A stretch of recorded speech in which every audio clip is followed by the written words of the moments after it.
5 stats that made me say, First stat. This is actually like very Thunder heavy, which is the team that we both cover, and also the kind of the team of the week. It seems like everybody wants to talk about the Thunder this week, so we're going to talk about the Thunder a little bit here too. So the Thunder starters have played 352 minutes together. 352, that's a lot of minutes. SGA, Dort, Giddey, J-Dub, Chet at a plus 6.9, which is pretty nice, some might say. The second most played lineup is if you sub out Josh Giddey and put in sharpshooter Isaiah Joe. Plus 22. That's very good. But it's only in 37 minutes. They have played 309 different lineup combinations this season, the Thunder have, according to NBA.com. And their like second most played lineup is 37 minutes. It's insane. It's insane. And like other teams have played more lineups, like Dallas has played more lineups, Detroit has played more lineups, but a lot of that's due to injury. And for the Thunder, they've been one of the healthier teams in the NBA. Yeah. And they're still just trying so many different lineup combinations. And it's really the only like true metric that you have on this team is starting lineup. And they're pretty good, but there are a lot of like lineups sprinkled in there that are obviously much better than a plus 6.9. But I thought that was interesting because when you compare them to other teams, their profile is like that of a team that's had a ton of injuries, and they just haven't had that so far. And I would say there's a segment of the Thunder fan base who that annoys greatly. I've given up because I'm just used to Daigneault playing so many different lineups. Yeah. But there are still moments. Like apparently he sat Kenrich Williams in their last game against Atlanta, and he was healthy. Yep. Some people have brought that up, and we're quite frustrated because Kenrich is such a big part of this team's success. So, but it's what the team has done going back since Daigneault's been here. So yeah, and the team would say, the Thunder would say, they see it as an advantage that people just don't know outside of their starters. They don't know quite what they're going to do. So right, and it's worked. It's mostly worked this season. Stat number 2 that made me say, Steph Curry. He's taken the most clutch field goals in the NBA so far this season at 58. He's shooting 50, 45, 96 in the clutch so far this season. And yet, the Warriors are only 13 and 11. So you have Steph, who's taken the most shots, and he's hitting most of his shots, except for last night where he missed 2 of them and had one of the most egregious turnovers. I was going to say, at the end of the game. He was horrible last night in the clutch. But like, if you're the Warriors, like that made me like really worry, because like some of it could be like shooting aberration from Curry or whatever. No, he's been amazing, and yet they still can't win these clutch games. I mean, and that they're getting in so many of those clutch games. I mean, you said 13-11, so that's 24 of their games have been close at the end. Yeah, it's too many. It left Curry gnawing on his mouth guard last night in disbelief that Jokic shot. He just sat there, and shout out to whoever the cameraman was on TNT, who just had the camera just zeroed in on Curry as he just stood there, just like staring off into space, just gnawing on his mouth guard for forever. But shout out to Steph Curry.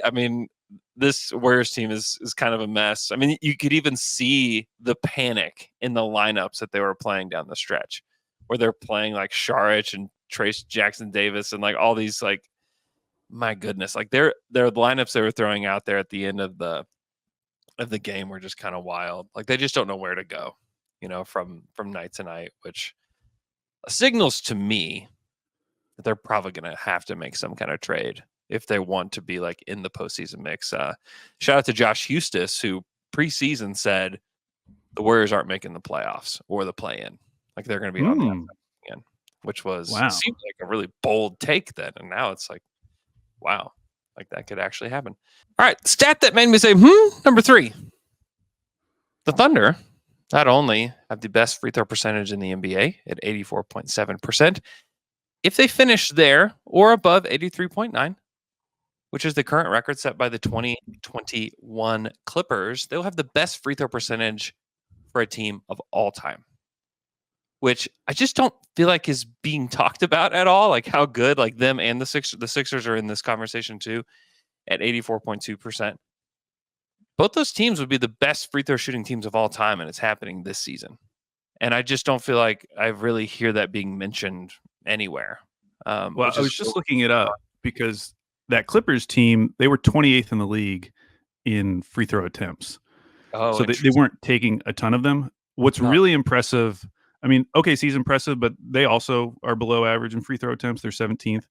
What's really impressive is the Sixers are number 1 in the league in free throw attempts and are shooting 84.2%. they're making all of them.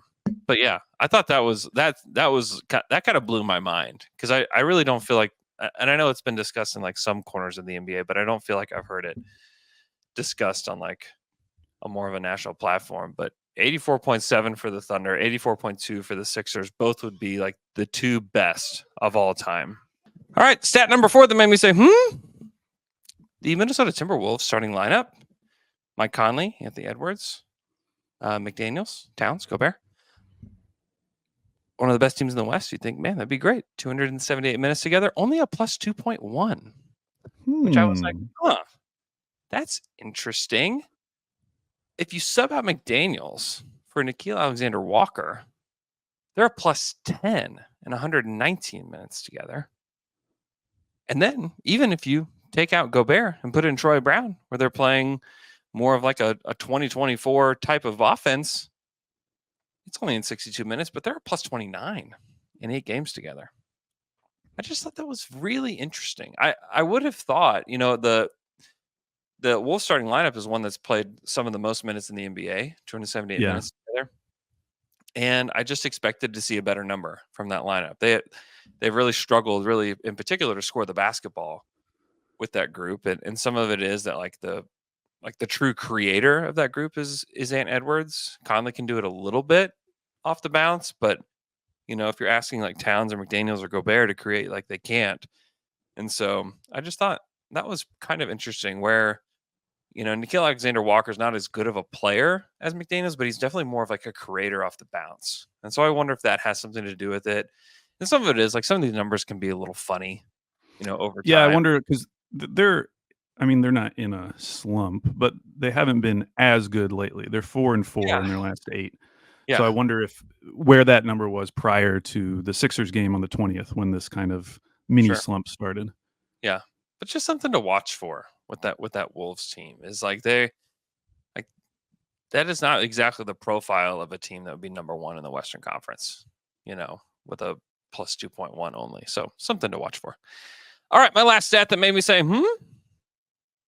Shai Gilgeous-Alexander is not only an MVP candidate, scoring over 30 points per game with his shifty offensive plays, but he's also a hustle stat king. First off, he leads the league in total steals by a mile. He has 80 total steals on the season. Second in the league, Matisse Thybulle at 55. Like, he just has an outrageous amount of steals. He also leads the league in loose balls recovered and deflections this season.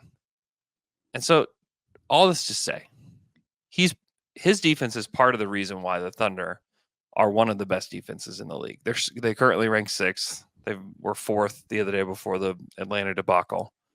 Like, they're really good, and they're able to they kind of tether Dort and Chet together, and then it allows Shai to kind of like play like free safety on defense.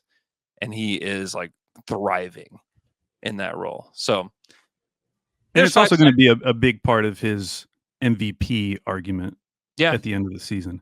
Because as good as he has been on offense, and he obviously has been, he's hyper efficient.